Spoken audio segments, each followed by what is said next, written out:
And like when I talk about options, like the perceived lack of options, like when I am sad and I get sad, and I think part of that is genetic, I think to myself, like, what trades am I unwilling to make? What impossibilities am I claiming are impossible but aren't?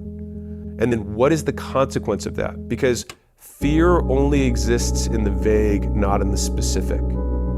And so when I want to walk myself down an uncomfortable path, I start playing out, but no, what would it really look like? Okay, let's say I could never disappoint my parents. No, but what would it really look like? I would go there and I would say I was leaving.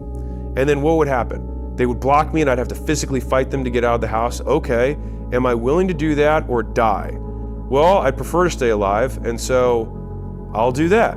And so if I had to fight them, I would fight my way out. Okay, but assuming they didn't want to have a physical altercation with me, what then would happen?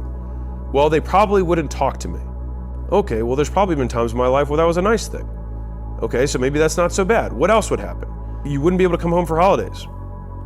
It's not so bad either. I mean, I can do a Friendsgiving instead of a Thanksgiving. Like Christmas, I can celebrate elsewhere. That's not a huge deal. Okay.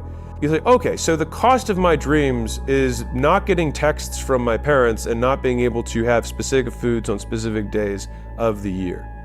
That's what I'm unwilling to suffer. That's what I'm unwilling to trade. That terrible experience.